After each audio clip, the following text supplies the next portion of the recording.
Hello everybody. I'm going to be channeling some famous quotes right now because this is my rental car. There are many like it, but this one is mine. And I guess as a person who's used to driving a much larger car, and that thing is right over here,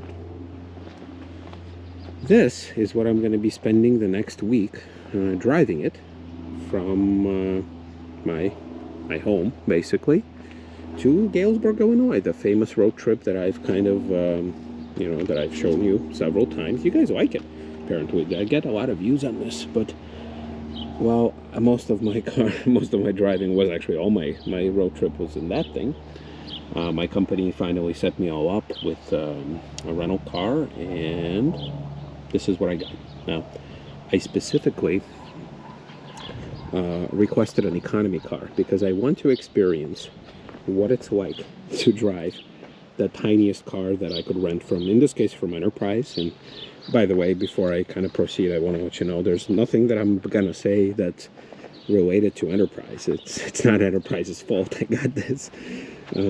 But I specifically wanted to do this because I want to experience a tiny car, and I reserved an economy. I think the company told me that I could do up to like a mid-size or something, or maybe a full-size, I'm not sure. But I didn't want that.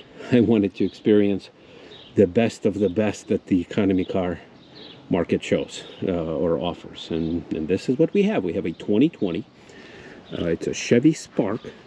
It's an LT, which I know that in their lineup, it's not the most base model. So they go like LS, and then they go LT, and then they go like different levels of LT. I think LT1, LT2, something like that. So this is LT. This is the one step above the very base model. And here's the key for it. By the way, here's the tag. Whatever you guys can see. Well, it doesn't say much. It just says e-car 2020 Spark barcode. It's got an XM, so that's nice. 4-door, some. And then here's the key. For some reason, it has a blank switch here. So well, there you go. Because it's probably for the trunk on the higher up level, but it's a switchblade. It's not a push button start. It does remind me a lot of my 2010 lacrosse key, although it wasn't like this. It was tilted the other way around, so it was the wider side would go in. But overall, the design is similar. Just got a Chevy bow tie here. Yeah, so from the outside, like, this thing is not a looker. Now, this is a Chevy Spark, but there's I think there's an Opel version of it. There's a Vauxhall version of it. So it's not an American design. It's probably built in Korea, I'm guessing. And we're going to be looking at it. From the outside, I mean, it does look like a Chevy. It has a little bit of style to it. These are not fog lights. These are daytime running lights. It does have rims, which does suggest that it's not the most base model. And it's got 15-inch right there. Now, when I did get it from Enterprise, they are getting kind of bald. It's got 31,000 miles on it. I brought it up to the agent and said, well, they measured it, and it's above the... it's above what it should be. I don't remember the measurement he told me, but I was like, well, if you say it's okay, I'll take it. 4 lug nuts, so classic case for economy car. Like here in this Fusion, you have 5 with a wheel lock. So, all right, this is probably the small. It's definitely the smallest car I ever. Like, I never owned a car this small. I had a Chevy Cavalier, I had a Nissan Sentra, all of which were larger than this. I mean, I drove small cars. I drove Fiat 500s. But yeah, let's check it out. Let's see what it has to offer. No push button here or anything like that. And open up. And before we even go any further, it's really thin. Like, everything is just so freaking thin. So look, next preventive maintenance due at 32,000. It's got 31,000 right now. So obviously it's a 2020, much newer car than mine, so hopefully in better shape. But yeah, everything is plastic. So check this out. Alrighty. So I will post a road trip video. Oh, look at that. So we got the bow tie here. I will post a road trip video. It's a separate. So this is just going to be our exploration. All right. Okay. All right. Enough now. So first of all, auto down and auto up driver's window. That caught me by surprise. I did not think that it would have an auto up feature. I mean, and I'm actually surprised that it's got an auto down feature, yet it doesn't say anywhere on here. Everything is cheap plastic, you know, hard and cheap plastic. It does have the auto lock and unlock feature, which you can deactivate, but we're going to spend some time looking at this. It's got this black piano black finish here in the dash, which is a fingerprint trap like there's no tomorrow. But you know, it's what's in right now. It's the little car trying to play, you know, with the big leagues kind of deal. So I mean, yes, the cheapness, of course, is going to be everywhere. But look, even like this pull, you know, there's no chrome. It's cheap, really cheap plastic. Look at this right there. So going down here, so it's got auto lights. I'm guessing that on maybe higher up trim you do have a fog light button here, which this reminds me of my Buick LaCrosse. This is the same deal, so it's still out there. These buttons here, you have traction control, but you have 3 blanks. Who knows what those are for? Maybe I'll find a picture somewhere or look up. What else? Here there's a fuse box. There's no little container or anything like that. Power mirrors, windows, locks. This switch is exactly like in the LaCrosse. I know there's going to be a lot of similarities here. Steering wheel, no leather, no nothing. You have a little bit of some sort of contour here and some sort of a cutout for who knows what. Cruise control buttons. Actually, the whole steering wheel design similar to the LaCrosse. Here, I'm going to open up the other window, otherwise I'm going to suffocate in here. It's really hot today. Actually, cruise control, you do have the modern necessities, which are, it does have Android Auto and Apple CarPlay, but it needs to be plugged in right there. It's not wireless, so you do have some controls there. I'm surprised that I did get satellite radio like with this stuff. So, you know, just looking at this right here, whoops, you know, you do have some hard buttons here, which you can basically, if you press it, it'll just cycle, you know, your radio and then your main screen. Going through here, like you can kind of see, it's responsive. It's not bad. It's really hot, by the way. You have volume, and then you have the on-off, but the on-off just mutes the speakers, which, by the way, you have 2 right here. You have them in the door, and then you also have them here in the pillar. I'm guessing this is the LT treatment, because I don't think you're going to get those as standard. Yeah, pretty wide A pillars here. Well, right here you have, my first gas receipt. You have mirror without light.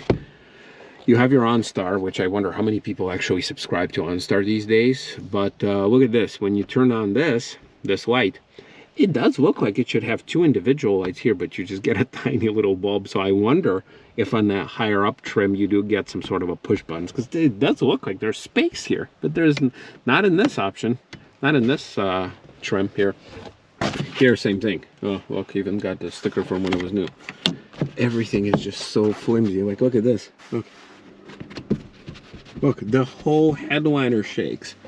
Now, I'm not saying that this is a bad car, but I'm not making this up either. You know, I have no desire to rip on this car if it's if it's good, you know. Yeah, but there's that whole situation. Look, this whole housing, actually, everything shakes. So no lights in here. So yeah, so this stuff, for all it's worth, I think it's good. Like, it does have Bluetooth, so it can connect your phone. You know, it does have a Wi-Fi hotspot, which supposedly works because you do have signal strength here, which I actually might use on my trip. You do have a nav button, but it does say that it is disabled and it needs to be activated through OnStar, so that's how they get you on that. Going down here, have a giant emergency, you know, hazard light button.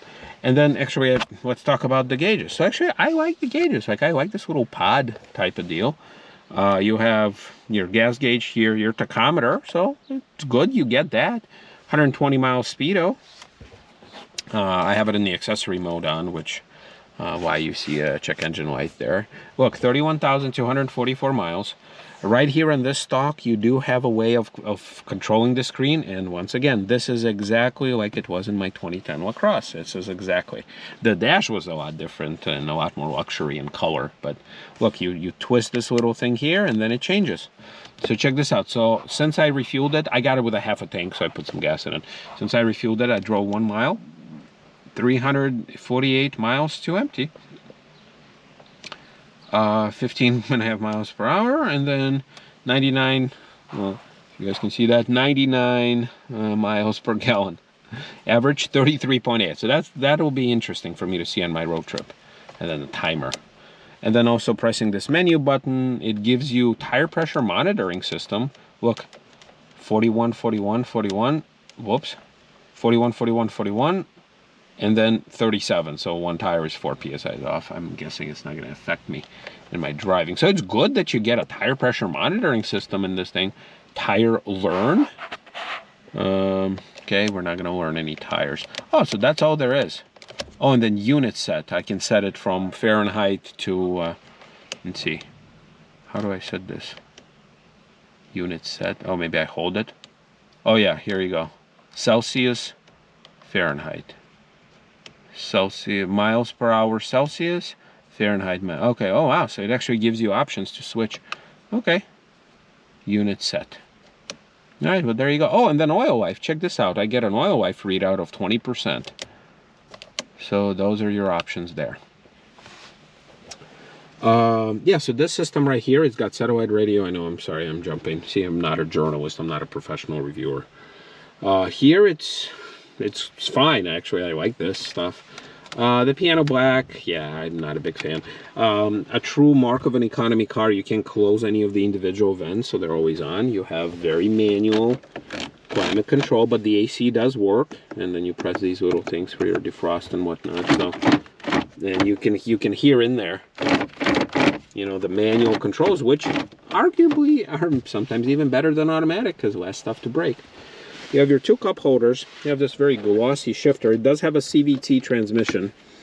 So they're more on that when I drive it. I mean, I drove it obviously from the rental place, so. But I'll fill in more in this.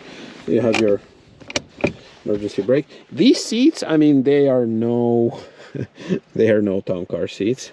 That's obvious, but they have some sort of a pattern here. They're not the worst. I'll give you that. Okay, so this is what they give you at the car rental place. Your to wipe down all your germs away, all the COVID related stuff. Yeah, 2020 Spark owner's manual. I'm not gonna look at that. I mean, it's pretty basic. And then they don't give you the little pouch that comes with it. So I don't know. Is this a shelf? Nah, it's a crappy shelf because stuff will fly off of it. Yeah, I mean, sitting here, it's it's no town car. But I tell you what, I moved the seat all the way back, which I would on my town car, and I am okay. I'm not super duper comfortable, but I am okay here. So, all right. So let's raise those windows. Yeah, and obviously no sunroof. With a headliner this flimsy, I guess it's a good thing. All right. So yeah, you got your very beefy like key lock and everything. All right, let's do this. Let's pull here too. Yeah, this is where the economy, also the economy in the economy car hooks. And I also wanted to show you this. I'm gonna pull in this. Look, some of the plastic is still here. I'm gonna pull in this really cheap gas cap release. And we'll get there. So check this out. So door handles are here, right?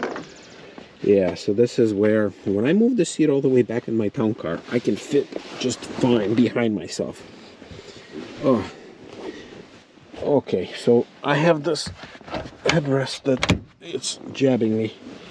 Yeah, this is where it's really tough. So behind myself, keep in mind this is a 4-person car. There is a specific thing down there that prevents a third person to be very comfortable, and yeah, there's no way that they could fit here.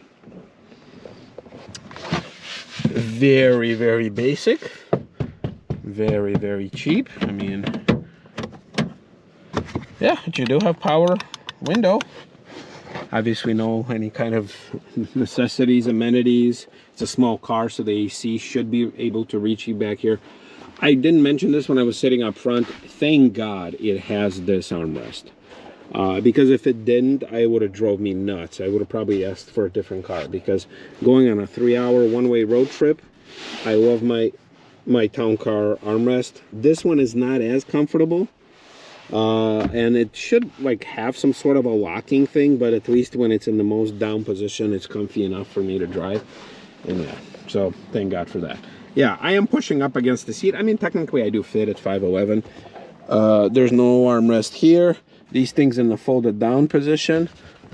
I guess I could pull on this and access the trunk, but you know what? I'm not able to. Oh, there you go. Here I am. Look at this. I'm in the trunk. Look, I'm touching the back of the car. So this is my trunk with a tie down for a child seat, but gotta help the child for being back here if they're any bigger than an infant. Oh God, and now I'm stuck. There you go. Yeah, so is it doable? Yes. Is it comfortable? Hell no.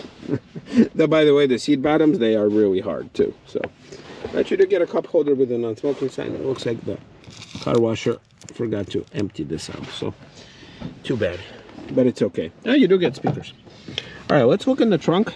Let me show you the gas cap, and I'll show you why I'm so interested in showing you a gas cap. All right, check this out, the trunk. By the way, it's from Oklahoma for some reason. Yeah, this is all you get for the trunk. My bag will probably fit here, but not a whole lot else. I mean, you remember in my town car video how I showed you how much crap can fit in there. This is not the case, but that's all you get. And surprisingly, it's tall enough, it opens tall enough for me at 5'11" not to hit my head on this, so I'm surprised. Tail lights in this red plastic is weird. I don't know why they chose to continue the red plastic down here, but hey, it's super light too. So check this out. So I popped the gas cap. This has got to be the flimsiest piece of metal I've ever seen. And the fact that they made this thing locking is amazing. But, okay. So I'm guessing the rest of the car is made from a very simple... Oh, and I just locked it, but you get the idea. It's very flimsy. It's super thin. There's barely any paint on it. It's, yeah, it's a mark of an economy car. By the way, surprisingly, the rear tires on this car are a lot better than the front. So, but it is summertime, so I'm thinking I'm not gonna be in trouble with these tires. The car's got 31,000 miles, and it's already got, you know, almost bolt tires. So, too bad. Oh yeah. So check this out. So the hood is very light, no surprise there. Here's the prop for it. Let's see. There you go. So check this out. There's no gas struts here. So from what I know, and I'll correct myself if I'm making stuff up, I think it's a 1.4 liter. I mean, I'll post everything on the screen here, but yeah, it's a tiny car. Got a tiny little coolant reservoir. It's got the Ecotech stuff on there. I had the similar issue on my LaCrosse. Why in the world did they bolt the filter, the air filter, you know, like with bolts? Why not the little clips? I mean, it would be cheaper for them to just make a clip or two. So that's a pain. My LaCrosse had like 4 or 5 bolts you had to undo.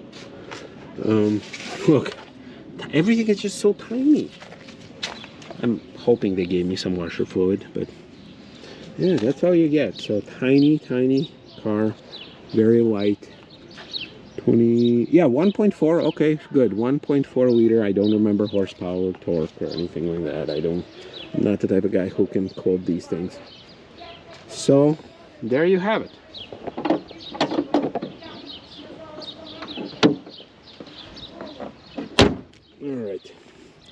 All right, so this video is a bit longer than I thought, but I wonder a lot of you will not be too interested in this. But for those of you who are, this is my car. And then I will be posting some videos on how... Sorry, somebody's yelling on the phone. How it's on the highway. See everybody.